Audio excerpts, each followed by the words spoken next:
Soul Ministry mempersembahkan seri pengajaran How to Manifest dengan topik Cara Mendengar 1. Saya percaya pengajaran ini memberkati kita semua.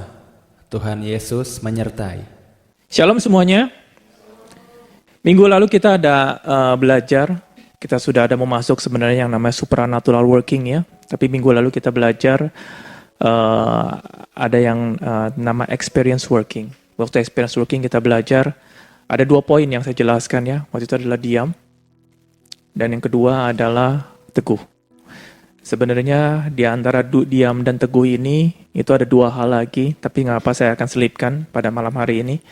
Kenapa saya bilang experience di sana? Waktu experience mungkin tadi ada orang juga katakan lebih banyak berhubungan dengan Tuhan ya.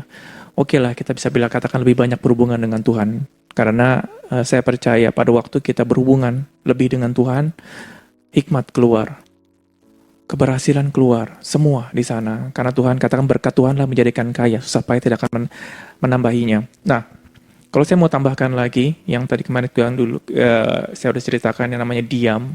Diam itu bukannya diam di mulut, tapi diam di hati. Iblis paling takut pada waktu kita tuh diam. Makanya kita diajarkan untuk selalu sibuk, selalu ingin menyelesaikan problem. Kamu harus punya planning untuk bisa, kalau ada masalah ini gimana cara menanggapinya. Sebelum ada masalah kita harus persiapkan dulu. Kita persiapkan benteng-benteng supaya waktu ada masalah tersebut tidak akan mengenai kita. Itu yang iblis lakukan. Supaya kita menjadi sibuk dalam hidup kita. Tetapi pada waktu kita mau diam, mulut diam, ya pikiran tidak bergejolak ya, hati diam, saat itu kita akan mendengar suara Tuhan. Dan iblis paling takut pada waktu kita mendengar suara Tuhan. Karena waktu kita mendengar suara Tuhan, segala kehendak Tuhan dalam hidup kita itu menjadi jelas. Jadi sudah tidak ada mengawang-awang. Nah itu satu. Dan kedua adalah yang pernah saya jelaskan adalah iblis nggak takut dengan kita yang baca firman Tuhan setiap hari. Iblis nggak takut. Iblis nggak takut yang kita rajin ke gereja. Iblis nggak takut yang kita selalu taat kepada Tuhan. Bukan taat, maksudnya yang kita kelihatan rajin, tampil agamawi. Iblis nggak takut. Siapa yang takut? Sama seperti kemarin juga, iblis nggak takut kalau orang-orang mau bertempur dengan dia. Iblis kalau melihat ada 1 juta orang Kristen mau bertempur dengan dia, iblis nggak takut. Walaupun iblis itu sendiri. 1 juta orang Kristen yang ingin melawan iblis, iblis nggak takut. Kenapa seperti itu? Karena dia benar-benar kalau saya bilang dikatakan ya, dia nggak takut dengan yang namanya numbers, angka. Iblis nggak takut. Jadi kalau setiap orang kita tanya, dalam nama Yesus, iblis kalau kami hancurkan, ada 1 juta orang di depan ini. Iblis nggak takut. Kenapa nggak takut? Karena dia cuma takut sama satu, orang yang teguh berdiri. Yang pada waktu 1 juta orang dia mau melawan si iblis, bukan hanya kalau berperang ya, berperang adalah teguh berdiri dan berjalan maju. Iblis cuma takut ada orang yang maju. Ada kita yang di firman Tuhan waktu yang di Gideon katakan, yuk kita akan melawan orang Filistin. Dikerahkan semua pasukan, dikerahkan semua penduduk Israel untuk melawan Filistin. Tapi Tuhan katakan, jangan semuanya maju. Jangan sampai nanti kamu akan menganggap bahwa dengan kekuatanku. Dan akhirnya dikatakan orang yang baru menikah, jangan maju. Waktu dikatakan bahwa mereka udah semangat ya, dikatakan yang punya istri, dipikir, oh ya istri saya ya. Langsung imannya jatuh. Dan dia nggak mau maju. Dan saya yakin kalau dikatakan, no, saya akan maju di dalam nama Tuhan. Tuhan akan ambil. Tapi pada waktu dikatakan bahwa ada satu peraturan Tuhan kasih bahwa yang punya istri yang baru menikah jangan maju. Oh iya, nggak boleh maju. Ya sudahlah, kesempatan saya mundur. Tidak ada keteguhan. Tidak ada yang kita mau ketekunan. Kesabaran, tidak ada. Pada waktu kita tidak punya keteguhan, tidak punya kesabaran, tidak punya ketekunan, iblis paling senang. Jadi, iblis hanya takut kepada orang-orang yang penuh dengan ketekunan, penuh dengan keteguhan, dan orang-orang yang pantang mundur. Iblis takut 2 di sana. Orang yang diam, mendengar suara Tuhan langsung akhirnya, karena waktu kita diam, waktu kita suara tidak ada, suara di luaran terus, akhirnya kita mendengar suara Tuhan. Yang kedua adalah teguh. Nah, di antara yang diam dengan teguh ini sebenarnya ada 2 hal yang saya mau jelaskan lagi. Yaitu apa? Di antara diam dan teguh. itu ada yang namanya mendengar. Waktu kalau kita diam, waktu kita diam, hati ini tidak bisa selalu dikata, oh iya saya sudah diam. Waktu kita diam, nanti telinga kita mau mendengar. Nah, yang dikatakan mendengar itu seperti apa? Tuhan katakan, camkanlah apa yang kamu dengar. Kalau bahasa Inggrisnya, take heed what you hear, bahasa Inggrisnya. Kalau Indonesia, camkanlah apa yang kamu dengar. Apa yang kamu dengar, apa yang kamu takarkan kepada orang, Tuhan akan takarkan kepada kamu. Saya bingung waktu dikatakan hati-hati dalam kamu mendengar. Maksudnya apa ya hati-hati dalam mendengar? Kuping ini ternyata adalah salah satu ya, mata dan kuping. Pada waktu kita mengatakan bahwa, saya ambil contoh yang waktu saya dengar Kathryn Kuhlman, dia punya khotbah. Pada waktu saya mendengar Kathryn Kuhlman, saya bilang, Tuhan saya nggak ngerti. Ini orang ngomong apa? Ngomong nggak ada kepala, nggak ada buntut. Khotbah tangannya bisa melambai-lambai kesana kemari. Terus bisa nangis sendiri segala macam. Saya nggak ngerti dia ngomong apa. Tuhan katakan, hati-hati kamu dalam mendengar. Kalau kamu sudah katakan orang ini jelek, apa yang kamu sudah takarkan kepada kamu akan ditakarkan dan melebihi. Apa yang kamu nggak punya diambil. Tuhan katakan. Ternyata pendengaran ini penting sekali. Pada waktu saya ambil kesaksian sedikit satu ya. Kesaksian dia punya orang lain. Kesaksiannya adalah kesaksian Jerry Savelle. Dia sering kali dia datang kepada konferensinya. Dia sering sekali masuk konferensi. Pertemuan, saya nggak ngerti di gereja-gereja kalau semua hamba Tuhan dikumpulkan, akhirnya berkumpul di satu tempat, namanya apa? Perkumpulan kali ya. Jadi waktu dia perkumpulan, kebanyakan ada orang ngomong tuh yang kita nggak ngerti. Nah, si Jerry Savelle kalau dia berangkat ke dalam satu pertemuan seperti itu, dari rumah, Tuhan katakan seperti begini, dengan tanpa iman, kamu tidak akan menyenangkan hati Tuhan. Jadi sama juga pada waktu kita berangkat untuk mendengarkan. Kayak waktu saya katakan, waktu ada si Kathryn Kuhlman, saya langsung berusaha gimana cara bisa mengerti Kathryn Kuhlman dia punya ini. Saya nggak ngerti. Saya semakin paksakan, saya nggak ngerti. Tahu kuncinya di mana? Karena waktu saya mendengar Kathryn Kuhlman, saya tanpa iman. Apa sih bilang tanpa iman? Waktu saya mendengar Kathryn Kuhlman, saya harus, kalau saya dengar, saya ngerti dengan kuping ini, masuk ke kepala saya, menjadi pewahyuan, baru jadi iman, baru saya mau terima. Tetapi kalau saya mendengar saya nggak ngerti, saya akan, Tuhan saya nggak ngerti, Tuhan saya nggak ngerti, Tuhan saya nggak ngerti. Apa yang terjadi? Kamu nggak bakal ngerti. Karena kenapa? Pada waktu kamu mendengar Kathryn Kuhlman, kamu ingin kedagingan ini dipuaskan. Kalau saya ngerti, orang ini bagus. Kalau saya nggak ngerti, orang ini bagus, saya nggak mau dengar. Kedagingan saya yang maju. Jadi pada waktu saya masuk ke dalam perkumpulan dan saya masuk tanpa iman. Apa itu tanpa iman? Kalau saya masuk dan saya mendengar bagus, baru saya katakan, wow luar biasa khotbahnya. Saya dapat banyak. Tapi kalau saya masuk, saya nggak mengerti, saya pulang, saya nggak dapat apa-apa.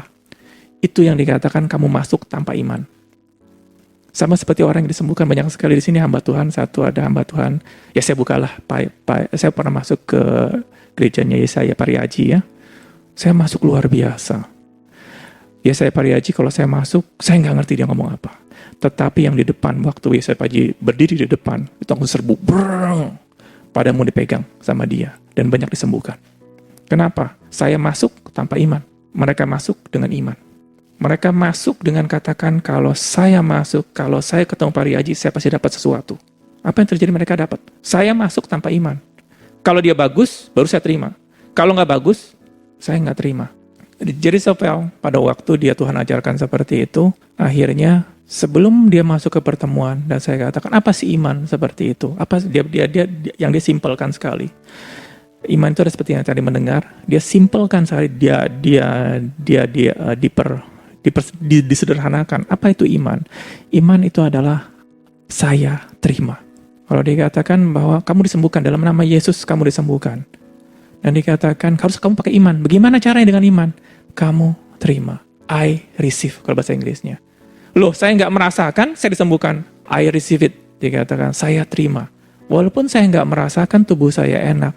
Walaupun orang katakan gimana, tapi kalau Tuhan katakan dengan bilur-bilur Tuhan Yesus, kamu telah disembuhkan. Bagaimana cara untuk menerimanya? Dengan iman, saya menerima. I receive it. Nah, itu yang dikatakan kamu berjalan dengan iman. Sama juga waktu kita berjalan memasuk pada satu pertemuan,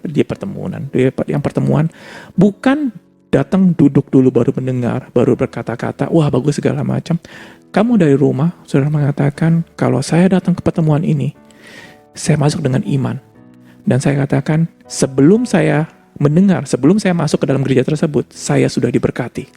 Saya sudah dapat apa yang Tuhan mau berikan. Itu namanya dengan iman. Walaupun kita belum bertemu. Nah, kenapa saya ngomong seperti ini? Karena penting sekali. Iblis paling takut dengan orang-orang yang penuh dengan iman.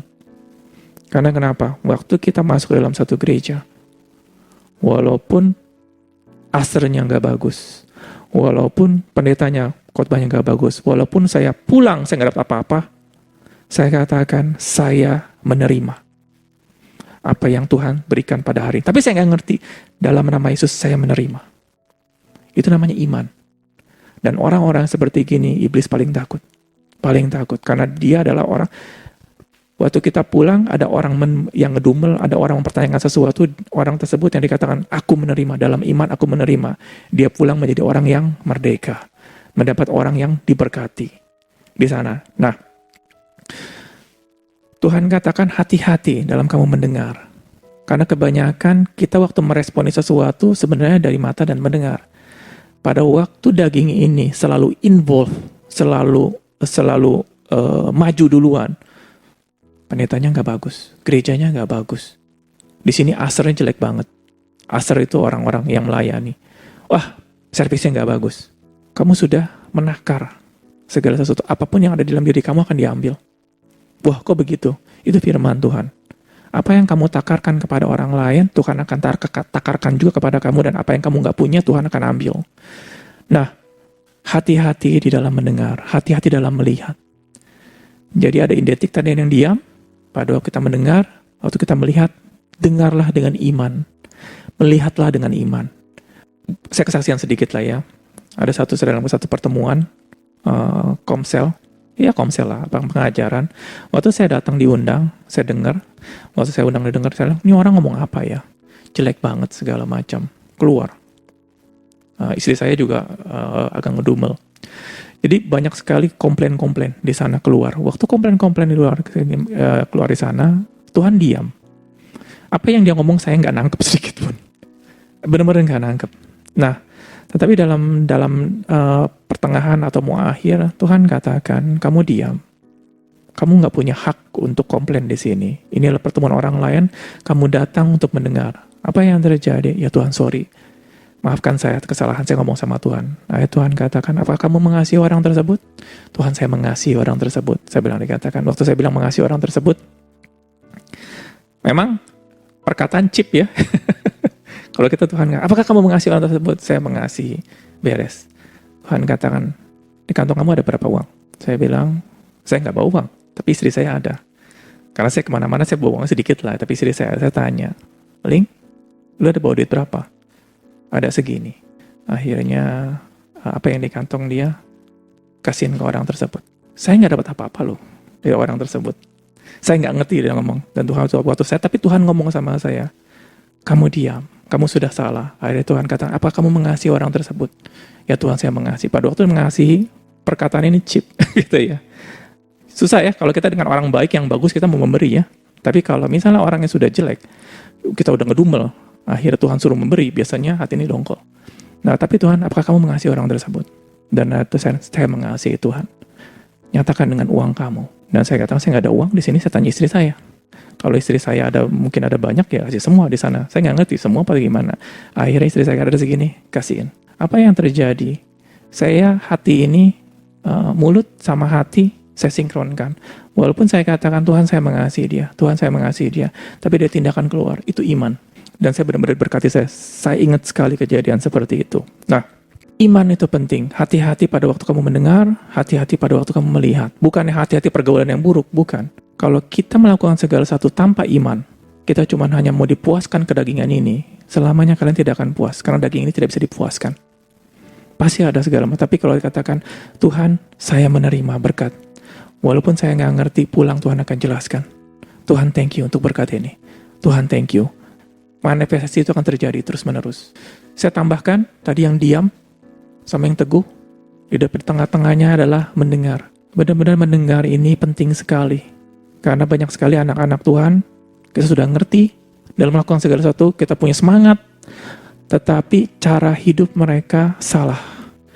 Pada waktu cara hidup mereka salah, apa yang seharusnya terjadi manifestasi tidak terjadi manifestasi. Yang tadi saya mau masuk sekarang kan udah experience working-nya. Kita akan masuk yang namanya nanti ada yang supranatural working. Karena hard working, orang dunia juga bisa hard working. Malahan kadang-kadang orang dunia lebih hard working daripada kita. Kalau dikasih smart working, orang dunia lebih smart. Firman Tuhan katakan, juga katakan anak-anak dunia lebih pintar, lebih cerdik ya, daripada anak-anak terang. Nah, dua hal saya ajarkan, paling nggak ada bedanya dengan orang dunia. Orang dunia juga ngajarkan seperti ini. Enggak. Ada tadi stepnya. Yang ketiga adalah experience. Experience sudah mulai. Kita bersekutu dengan Tuhan. Nah, pada waktu seperti ini bisa dapat kita akan masuk nanti adakan supranatural working. Waktu supranatural working ini akan dalam sekali. Kenneth Copeland, hamba Tuhan, 50 tahun dia belajar prosperity, faith in prosperity. Kalau orang dunia, kalau gereja-gereja di luar katakan adalah pendeta prosperity. Bukan prosperity sebenarnya, dia perlu iman di sana. 50 tahun aja dia belajar prosperity ini. Dia masih banyak yang mesti dipelajarin. Karena kenapa? Ini gak gampang. Saya dikatakan, karena kita lebih gampang, kita maunya di hard working sama smart working beres dengan kekuatan kita. Tapi untuk masuk ke experience sama supernaturalnya benar-benar luar biasa. Dan Jerry Savelle, kalau saya katakan, kenapa saya pakai nama seperti ini, biar kita lebih nanti cari sebelumnya di rumah. Dia sampai hari ini dia katakan, saya benar-benar orang yang diberkati. Bukan dengan iman, tapi memang sudah manifestasi luar biasa. Dan dia katakan, saya benar-benar diberkati oleh Tuhan. Nah, pada waktu diberkati, nggak hanya cuma main menerima aja. Seperti tadi dikatakan, diam, mendengar, sama teguh, dia benar-benar luar biasa di sana. Nah, saya kasih kesaksian sedikit juga. Si Jerry Savelle, dia pada satu hari, mungkin dia belum punya pesawat atau sudah punya pesawat, saya kurang jelas. Akhirnya dia pergi ke satu tempat, dia diundang sama presiden direktur satu perusahaan penerbangan, pembuat kapal terbang. Kalau sekarang, kalau misalnya kita diundang sama Toyota Astra misalnya, direkturnya, bangga dong ya. Salah Hadi diundang, Pak Hadi bisa datang, saya mau kasih show pabrik saya. Pabrik Toyota, bikin Avanza dari ujung ke ujung, mau nggak? Mau banget ya. Waduh, satu kehormatan. Dan waktu diundangnya pun, presiden direkturnya yang turun. Bukan memantau, di sebelahnya, diterangkan segala macam. Wow, luar biasa ya. Saya nggak ngerti gimana caranya. Jadi Savelle saat itu dia diundang oleh presiden direkturnya pesawat Cessna atau saya lupa pesawat jet, benar pesawat jet. Dan itu perusahaan ini dia mau membuat pertama kali pesawat Cessna yang pertama kali, kayaknya Cessna kali, mungkin dia punya pesawat Cessna, tapi pakai jet. Yang itu yang nomor satunya. Jadi diundang. Jadi saya nggak ngerti sekali lagi gimana cara bisa diundang. Akhirnya presiden direktur itu ngomong seperti ini, Jerry, saya percaya Tuhan akan memberikan kamu pesawat seperti ini. Saya nggak ngerti itu gimana caranya, dan dia juga belum juga orang kaya. Apa yang terjadi? Si Jerry Savelle, ini pesawatnya mahal sekali. Tapi presiden direktur katakan, kamu akan bisa punya pesawat. Apa saya mau dikasih? Enggak juga, disuruh beli. Nah, pada waktu dia, kenapa saya mau ceritakan ini ada bagus sekali. Pada waktu dia menerima, dikatakan seperti ini, dia nggak melihat dengan mata dia. Dan dia nggak melihat, dan dia nggak mendengar dengan telinga dia. Dan dia katakan, waduh mana mungkin, enggak. Akhirnya teringat, ada seorang, waktu dia kecil, ada dia buat bertemu teman, Tuhan ngomong seperti di kepala dia katakan, kamu ingat nggak ada ibu-ibu waktu kamu umur 10 tahun, 12 tahun, teman kamu, ibu-ibu namanya A, dia bilang, saya ingat Tuhan. Apa yang terjadi? Ibu-ibu ini, dia tinggal di dekat mungkin pertanian ya, perkebunan yang ada hutan. Jadi zaman dulu dia karena dia tinggal di kampung, jadi mainnya di hutan, mainnya di ini. Jadi antara rumah ke ini tuh agak-agak jauh. Jadi ibu-ibu ini kalau suruh dia pulang makan, dia tinggal berdiri di halaman depan atau di belakang, dia tinggal teriak begini. Ibu-ibu ini kan kecil banget, tapi suaranya kencang sekali, benar-benar suaranya kencang. Jadi katakan mungkin nama temannya karena kita manggil namanya Kelvin lah namanya. Maknya langsung dia katakan, diteriak dengan sekencang-kencangnya, dia katakan, Kelvin, sekencang-kencangnya. Mungkin karena nggak ada orang kali ya, sebodoh banget kali ya, karena nggak ada tetangga, jadi dia nggak malu. Jadi dia orang manggil anaknya itu seperti manggil sekencang-kencangnya. Jadi dia mungkin 15 meter atau gimana, anak masih denger. Dan maknya katakan, kalau gua sudah teriak, lu dalam berapa menit lu nggak pulang, gua akan sabet. Jadi pada waktu anak itu mendengar suara seperti itu, dia buru-buru pulang, buru-buru pulang. Kalau misalnya dia nggak pulang, dia akan disabet sama emaknya.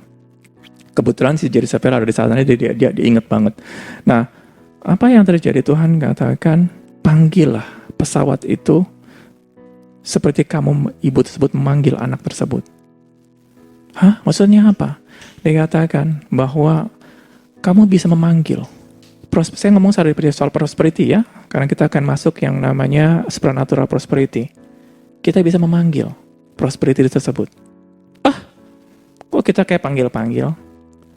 Kita memanggil bukan dengan mata, bukan dengan telinga, tapi dengan iman. Kenapa saya bilang punya iman? Kamu ini mempunyai satu permintaan, satu sesuatu datangnya dari Tuhan, atau keinginan pribadi. Saat itu si Jerry Savelle adalah, Tuhan, ini pesawat begitu mahal, dan pesawatnya nomor 1. Pesawat ini benar-benar belum dibuat, jadi yang nomor 1. Dan dikatakan bahwa ada suara dikatakan, aku akan berikan pesawat ini buat kamu. Tuhan katakan, bagaimana caranya? Bukan memperkatakan apa terjadi, lakukan seperti ibu tersebut lakukan. Hah? Suruh teriak. Di depan orang banyak. Akhirnya katakan, ya sudah, karena Tuhan suruh. Katakan, akhirnya teriak. Saya nggak ngerti, dia cepatnya dia katakan, Cesta! Saya perintahkan kau untuk datang kepadaku. Di depan orang-orang. Malu nggak? Malu ya. Kalau kita sudah malu, kita nggak ada iman di sana. Kita nggak ada iman. Tuhan ngomong sesuatu, akhirnya dia lakukan. Apa yang terjadi? Dia teriak, terus yang presiden direkturnya pun bingung juga, nih orang kenapa ya? Setelah nggak ada, kan dia juga punya tata krama lah ya. Si Jerry Savelle yang nggak punya tata krama. Setelah dia sepi, si presiden direktur tanya sama si Jerry. Tadi lu ngapain? Tadi lu ngapain seperti itu? Dijelasin soal prinsip firman Tuhan segala macam. Apa yang terjadi? Kalau kita katakan, oh kamu cuma ngaku-ngaku, dia nggak ngaku-ngaku. Kita pada waktu kita minta waktu Tuhan ngomong sesuatu dan Tuhan sudah janjikan sesuatu, kita maunya besok dapat ya. Tuhan dikatakan pesawat ini akan menjadi buat kamu, panggil. Waktu dia panggil pesawat tersebut, setahun tidak terjadi. Tahu nggak berapa lama terjadi? 20 tahun. 20 tahun kemudian akhirnya dia baru dapat pesawat itu. Dan pesawatnya seperti apa? Pesawat yang dia lihat itu. Pesawat yang nomor 1 itu. Bayangin. Pesawat itu sudah kemana-mana, dia bisa dapat lagi pesawat di tangan dia. 20 tahun kemudian. Dan yang lebih luar biasa lagi, dia sering kali pesawat ini, presiden direkturnya katakan kepada dia, Jerry, bisa nggak saya pinjam untuk pameran? Karena ini nomor 1. Cessna yang nomor 1. Jadi kalau kita dalam satu, kayak misalnya kalau kita punya Mercy yang S-Class atau gimana, yang pertama kali, harganya mahal nggak? Mahal sekali. Walaupun sudah bobrok, tapi mahal sekali. Karena ada history, ada sejarahnya. Apa yang terjadi? Jerry Savelle, dia dapat di situ. Pesawat yang dia lihat 20 tahun kemudian. 20 tahun kemudian. Nah, dia punya prosperity, dia punya supernatural working ini, nggak hanya cuma naik ke toko kopi. Ada sesuatu yang saya mau jelaskan banyak sekali. Nah, satu kesaksian yang tadi adalah iman penting sekali. Di dalam supernatural prosperity ini, kenapa tadi saya jelaskan dari mendengar? Makanya tadi saya hal-hal kecil. Di dalam supernatural prosperity, kita bukannya begini. Tuhan, kalau Engkau memberkati aku, berkatilah aku dengan luar biasa. Saya terima. Iman itu bukan identik dengan hanya dari perkataan. Tapi ada tindakan. Kayak tadi misalnya, si Jerry saya katakan, aku akan berikan pesawat itu. Kamu ingat nggak kejadian dia punya orang tua tersebut? Dia katakan, iya, lakukan seperti itu di depan orang-orang. Kalau kita kan malu Tuhan. Nanti apa kata dunia? Saya ingat sekali, saya ada kesaksian sebelum seperti itu, saya ada kesaksian sedikit. Saya walaupun saya nggak pernah hidup dalam gereja, sebelum saya katakan sebelumnya, saya pernah ke gereja di Australia. Ada satu gereja kecil lumayan lah. Alfi Raja Gugu, dia jadi pemain musik di sana. Jago sekali saat itu. Saya waktu itu nggak tahu kenapa, tiba-tiba saya duduk di paling depan. Saya nggak ngerti kenapa duduk di paling depan. Gerejanya rame, tapi saya bisa duduk di paling depan satu. Di sinilah ya. Waktu Alfi lagi main musik segala macam, saya mendengar ada satu urapan Tuhan luar biasa saat itu. Saya benar-benar bernyanyi luar biasa, tapi saya masih sadar. Tapi pada waktu saya ada nyanyi, akhirnya orang-orang ya menyanyi biasa aja. Saat itu saya benar-benar Tuhan katakan saya seperti kayak ada satu, saya masih kuat. Bukan berarti saya nggak kuat, tiba-tiba rebah, enggak. Saya kuat sekali, benar-benar saya benar-benar sadar saat itu. Tapi saya menyembah Tuhan, saya sampai tengkulap di depan, dan saya menyembah Tuhan. Yang lain nggak ada. Yang lain nggak ada seperti itu. Cuma saya sendiri.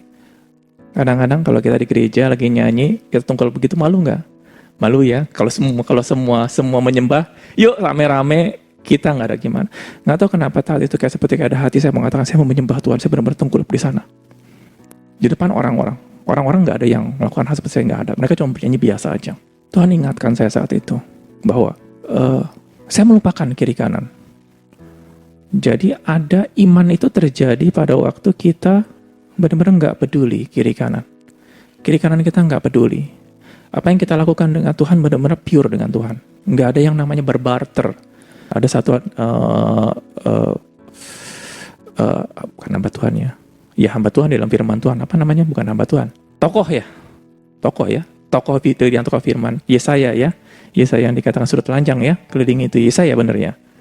Dan saya bertanya, kok ngasih tugas seperti itu, malu-maluin aja. Kasih tugas yang lain kayak. Tapi Yesaya sudut telanjang. Tapi Yesaya nggak peduli. Yesaya benar-benar nggak peduli karena begitu dengan Tuhan. Dan itu dan kita punya hubungan dengan Tuhan semakin erat. Yang tadi saya katakan mendengar. Kita mendengar suara Tuhan. Itu cuma bukan satu kali. Akan menjadi hubungan. Waktu kita mendengar suara Tuhan, semakin kita akrab dengan Tuhan, kita nggak ada malu-malunya lagi dengan orang. Iman itu langsung berjalan. Nah, kenapa saya ceritakan seperti itu? Itu ada progres nanti. Benar-benar ada progres. Supranatural working itu berhubungan erat sekali dengan iman. Tanpa iman, kamu tidak akan menyenangkan hati Tuhan. Nah, iman tersebut itu benar-benar bukan kopi-kopi ya. Kalau saya teriak-teriak, oh kok yang gitu saya juga mau lakukan seperti ini. Enggak. Ada satu hasrat di hati ini. Setelah kita mendengar, setelah kita hati ini diam, akhirnya kita bisa mendengar suara Tuhan dan mendengar cara mendengarnya benar dengan iman. Itu kan progres. Dan saya jamin sekali, adalah kehendak Tuhan kalau kita itu diberkati secara luar biasa. Hari ini sebenarnya saya ada mau khotbah tentang namanya tentang yang supranatural juga. Allah kita ini benar-benar Allah yang di luar nalar. Kalau bahasa Inggrisnya adalah kalau Inggrisnya lebih bagus ya. Expect the unexpected. Artinya berharaplah sesuatu yang benar-benar. Ada satu orang dunia katakan, orang dunia lah di Amerika, dia adalah petugas hak paten. Apa itu petugas hak paten? Kalau di Indonesia ada hak patennya, kantor hak patennya. Kalau kita mau ada bikin nama, bikin perusahaan, mesti di hak paten dulu ya. Kalau nggak di hak paten, kalau kita misalnya sekarang kita bikin nama Aqua misalnya, perusahaan namanya Aqua, namanya PT Aqua Indonesia misalnya seperti itu. Kalau kita nggak hak patenin nama Aqua tersebut ke departemen dia punya hak paten, kalau orang lain ambil dan mencatatkan Aqua itu sebagai punya dia dan terlambat dia duluan, kamu hilang loh. Kamu sudah bikin segala macam. Saya kasih kesaksian sedikit. Perusahaan apa ya? Ada produk di Prancis, terkenal sekali produk tersebut. Saking terkenalnya, benar-benar terkenal sekali dan dia terlambat menghak patenin dan dihak paten sama orang Indonesia. Jadi akhirnya sampai hari ini ribut. Jadi misalnya kayak LV lah ya, LV tahu dong LV di sini ya, tas LV ya. Dan LV, Louis Vuitton misalnya sebenarnya nggak sempat bikin hak paten di Indonesia, nggak sempat. Dan dibikin hak paten yang namanya LV dengan logo yang segala orang percis yang di sana. LV nggak bisa berbuat apa-apa di Indonesia. LV mungkin di merek internasional, tetapi itu produk negara dia. Tapi di Indonesia punya peraturan sendiri. Nah, begitu pentingnya hak paten tersebut, benar-benar begitu pentingnya. Nah, waktu di Amerika, di Amerika, petugas hak paten tersebut katakan seperti begini, sudah tidak ada yang bisa dikembangkan lagi.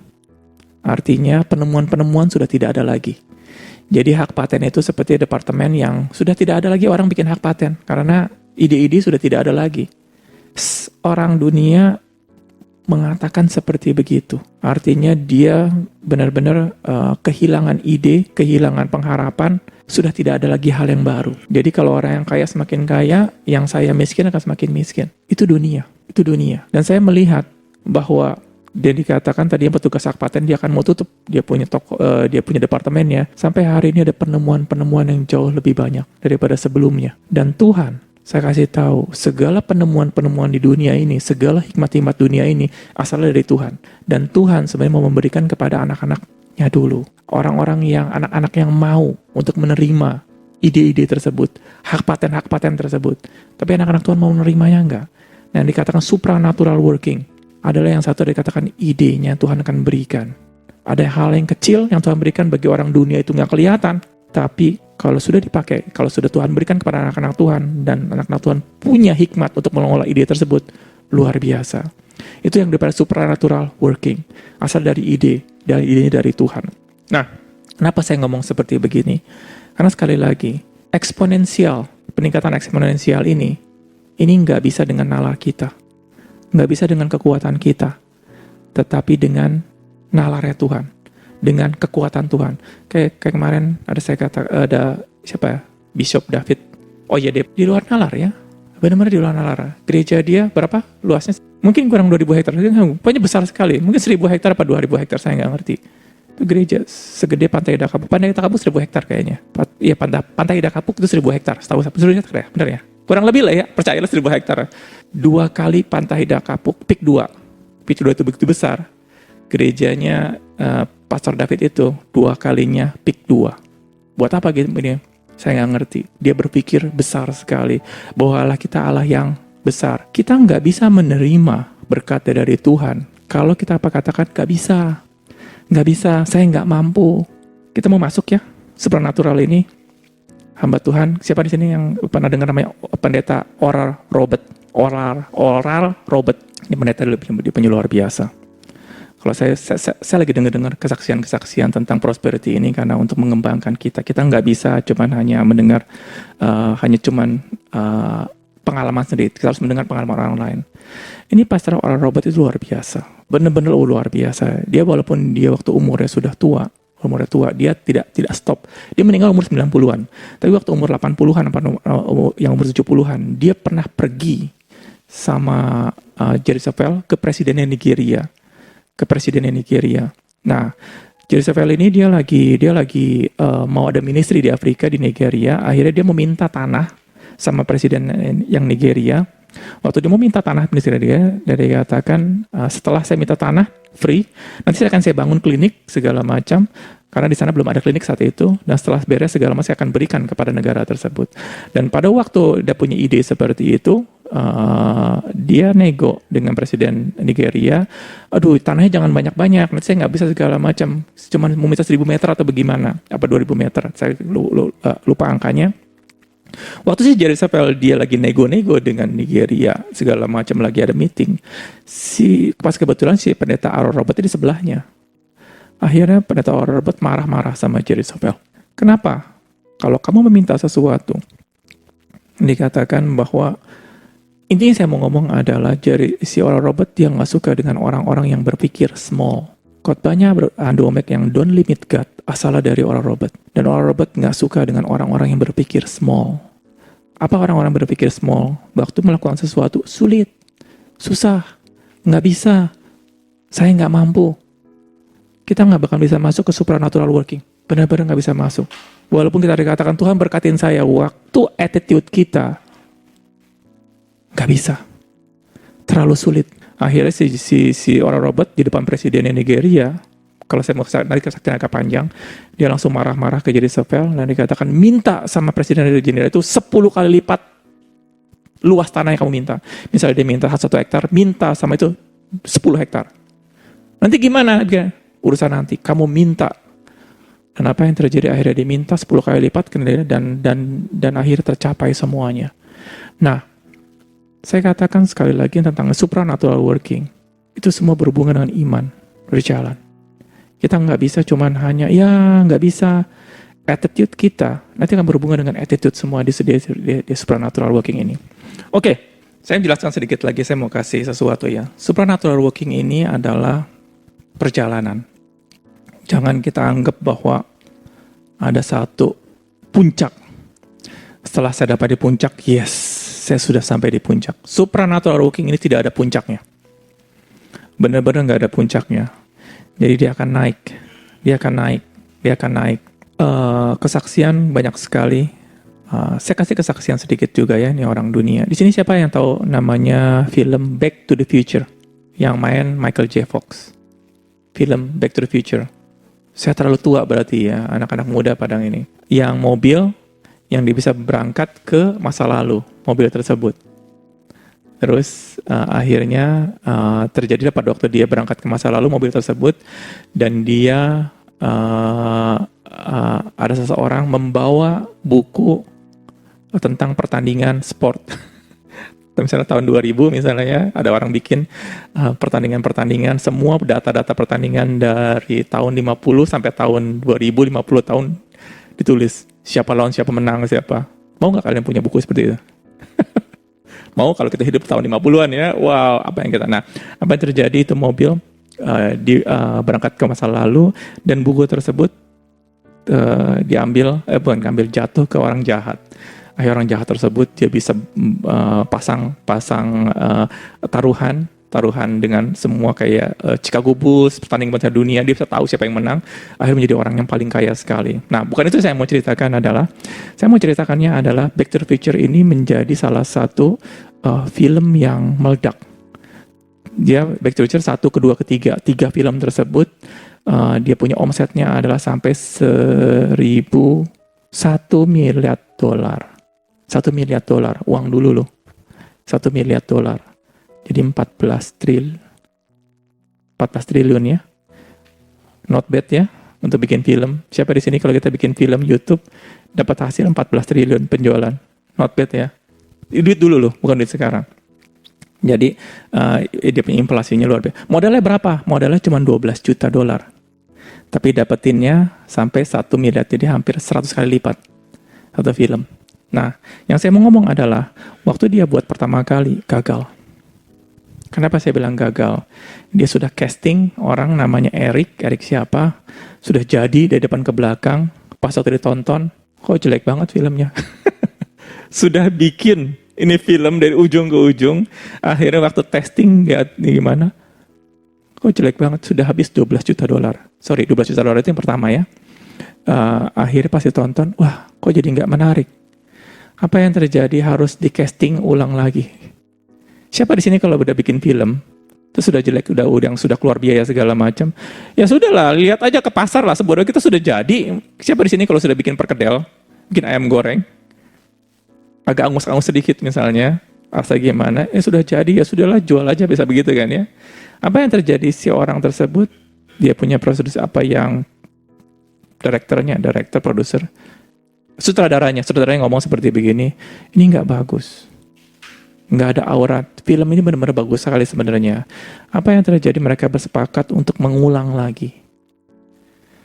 Siapa kalian pernah dengar nggak ada film sudah dibuat diulang lagi? Baca ya, nggak pernah kan? Kalau sudah bikin ya sudah, urusannya yang sudah jadi. Back to the Future yang pertama kali, akhirnya dia bikin ulang lagi. Pemeran utamanya yang tadinya namanya Eric siapa, digantikan namanya Michael J. Fox. Michael J. Fox ini juga dia bikin film dari masih ada kontak dengan orang lain, tetapi sutradara ini benar-benar mau diperan oleh Michael J. Fox yang sudah jadi. Dia punya film tersebut akhirnya di casting ulang lagi dari depan ke awal. Semua gerak-gerakannya semua sama, nggak ada yang ini. Jadi untuk mengurangi beban, jadi setiap ada tampilan kalau bisa di-cut. Kalau dibikin dubbing sampai, dan itu pun ada deadline juga. Jadi di casting ulang, dirubah ulang semua, dan akhirnya baru film tersebut ada live-nya, ada auranya. Jadi hidup itu film tersebut. Dan apa yang terjadi Back to the Future pertama meledak. Semua suka, benar-benar semua suka. Dan 3 episode 1, 2, 3, dan dia bisa menghasilkan saat itu benar-benar omset yang luar biasa. Tetapi saat itu, waktu pertama kali sudah selesai, gagal. Siapa di sini kalau sudah bikin film, pas lihat, oh jadi jelek, sudah keluar duit $12 juta. $12 juta itu hampir 160 miliar. Bukan duit kecil, 160 miliar. Bukan film kayak kita bikin film cuma 2 juta rupiah, 3 juta rupiah. 160 miliar. Kesel nggak? Kesel kalau misalnya nggak menghasilkan atau nggak bagus. Hati ini kesel. Tetapi setelah tersebut kan? Enggak. Gimana cara kita memperbaiki? Ada ketekunan, ada kegigihan. Enggak, ini film ini mereka punya iman. Mereka believe film ini bisa meledak. Apa yang terjadi, diperbaiki lagi semuanya dan cari jalan walaupun banyak halangan. Dan apa yang terjadi waktu disiarkan, meledak sesuai dengan ekspektasi mereka. Bukan hanya meledak di saat itu juga, kedua meledak, ketiga meledak. Itu yang dikatakan supernatural working. Tanpa kita, kalau cuma supernatural, cuma hanya mau terima aja, biarlah Tuhan yang bekerja, gak bakalan jalan. Gak bakal. Makanya dia punya hamba Tuhan, dikatakan ada satu hamba Tuhan, if God give you big idea, you handle small thing. Itu yang artinya kegigihan. Kita handle small thing, bagaimana biayanya jalanin dengan iman segala macam. Nah, kesaksian banyak sekali. Kenapa saya cerita seperti ini? Saya lagi nonton di Netflix, sebenarnya ada yang film, judulnya film-film di dunia yang merubah dunia ini. Banyak sekali film, ada film Back to the Future, ada film Jurassic Park, segala macam, banyak sekali. Ternyata mereka waktu awal bikin, mereka dengan perjuangan luar biasa. Nggak semulus yang kita kira. Yang kita pikir bahwa, bikin nggak ada angin, nggak ada hujan, meledak. Enggak, perjuangan mereka luar biasa. Kayak pernah dengar ada dalam film Pretty Woman, mungkin baru Pretty Woman ya, Julia Roberts ya. Sorry kalau kita bikin begini biar mereka, karena anak-anak sekarang udah tahu ya. Itu Pretty Woman aja dengan perjuangan luar biasa. Itu film perjuangan luar biasa, banyak sekali waktu awal-awalnya si Julia Roberts harusnya nggak dapet. Dan dia bener-bener sekali lagi untuk masuk ke supernatural working nggak bisa. Kita cuman hanya kita duduk, kita menerima yang Tuhan berikan, kita duduk dengan santai. Hati memang santai, tetapi dalam kehidupan kita sehari-hari kita harus berjuang. Nah, pondasi yang saya kasih katakan kemarin, saya udah kata nggak ada yang namanya pensiun. Bagus banget ya. Siapa di sini, orang-orang di sini kalau mau pensiun, saya katakan sekali lagi, jangan mau pensiun. Kalau Tuhan kasih umur kita sampai 100 tahun, kita sampai 100 tahun bekerja. Nggak ada yang namanya puncak. Kalau orang dunia dikatakan, di atas langit ada langit. Kenapa kita harus punya mentalitas seperti itu untuk masuk yang supernatural working? Sekali lagi, saya kasih kesaksian sedikit lagi. Sorry kalau saya kasih dia punya hamba-hamba Tuhan, biar kita tahu. Jerry Savelle pada suatu hari Tuhan katakan bahwa, Jerry, sudah saatnya kamu sekarang punya pesawat terbang. Saat itu pesawat terbangnya nggak keren-keren ya, pesawat terbang yang penting bisa terbang, karena dia butuh untuk transportasi ke sana kemari, karena dia hari ini di satu kota, di kota yang lain dia benar-benar butuh pesawat terbang. Akhirnya Tuhan katakan, aku akan berikan pesawat terbang. Yes Tuhan, saya percaya Tuhan akan berikan. Belum ada pesawat terbangnya tersebut. Waktu belum ada, akhirnya tipenya dia nggak tahu. Tuhan katakan, aku akan berikan kamu pesawat terbang. Tuhan, saya percaya, I receive it. Kalau dia punya prinsip dengan iman. Mata nggak ada kelihatan, dengar juga nggak ada, secara finansial juga nggak ada. Akhirnya Tuhan katakan, kamu mesti sekarang gini, kalau aku sudah berikan kamu pesawat terbang hari ini, itu pesawat mau taruh di mana? Di depan rumah? Nggak mungkin kan? Nggak mungkin. Kalau kita beli mobil depan rumah nggak apa-apa ya. Walaupun kadang-kadang sempit atau di pinggir kali, misalnya kalau orang nggak punya, saya ngeliat ada yang di ini, saya ngeliat ada di pinggir kali itu ada banyak mobil. Ternyata biarpun rumahnya di dalam di gang, bisa taruh di tengah jalan. Pesawat terbang bisa nggak? Nggak bisa. Dia harus punya yang namanya hanger ya, hanger. Nggak bisa juga taruh di tengah hutan juga nggak bisa, mesti ada hangernya sendiri. Apa yang terjadi? Tuhan katakan cari hanger. Tapi, oh ya sudah, saya dengan iman, saya cari ke hanger. Waktu di hanger, ditanya pertanyaan. Si Jerry ngomong, saya mau sewa hanger di sini. Oh ya, boleh juga, kita ada segala macam. Bapak pesawatnya tipe apa? Nggak tahu. Segede apa? Saya nggak tahu.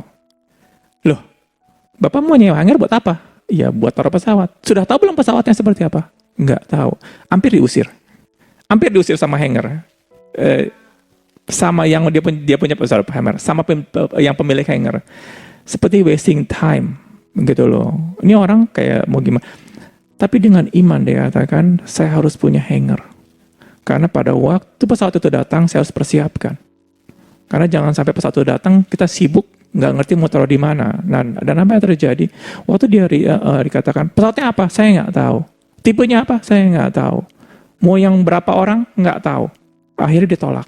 Tapi waktu dia tolak, saya harus dapat hangernya hari itu juga. Akhirnya nggak tahu dia dapat ngomong seperti apa, akhirnya dia dapat hanger juga tersebut. Dengan cara, saya nggak ngerti cara-cara seperti apa. Apa yang terjadi? Yang menurut pemikiran dia, hari ini, Tuhan katakan bahwa akan bisa terbang, ya mungkin tahun depan, mungkin 2 tahun bagaimana, dalam 3 minggu. Dalam 3 minggu tiba-tiba dia dapat pesawat yang tersebut. Cara gimana? Saya nggak tahu. Tetapi untuk masuk ke sana yang supernatural working, harus ada tanda-tanda iman kita berjalan. Waktu Tuhan suruh sesuatu, kita jalanin. Kita jalanin. Dengan iman. Nah, waktu Tuhan suruh sesuatu, kadang-kadang kita katakan, aduh, nggak bisa. Aduh Tuhan, sulit. Ya, kalau sudah ada pesawatnya, baru saya akan cari hangernya. Itu namanya kita berdebat sama Tuhan. Dengan kata yang kita nggak punya iman. Tuhan mau berikan sesuatu, tapi kita kan kalau saya ngeliat di depan, baru saya mau percaya. Namanya itu iman Thomas ya, kalau dalam firman Tuhan. Kalau saya nggak lihat dengan mata kepala saya sendiri, kalau saya nggak jamah sesuatu, saya nggak mau percaya. Itu bukan iman. Nah, untuk masuk supernatural working ini, iman ini benar-benar harus kita belajar. Iman itu bukan perkataan, tapi tindakan yang nggak ada. Ada tindakan-tindakannya. Di situ. Saya kasih tahu sesuatu ya. Kenapa saya mau ngomong seperti ini? Kita sering dengar yang namanya kesaksian kesembuhan.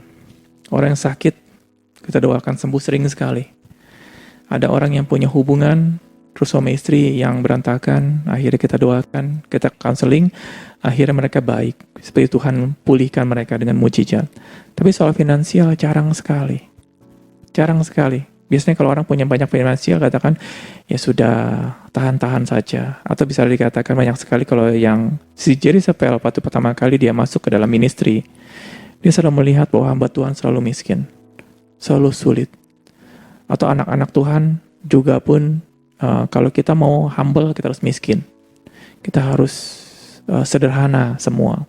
Nggak ada yang namanya kesaksian, oh Tuhan berkatin saya, akhirnya Tuhan berikan saya rumah yang 1.000 meter, 2.000 meter. Zaman dulu itu nggak ada. Dan orang kalau misalnya kita punya kesaksian ya, tiba-tiba Tuhan berikan ke saya beli tanah.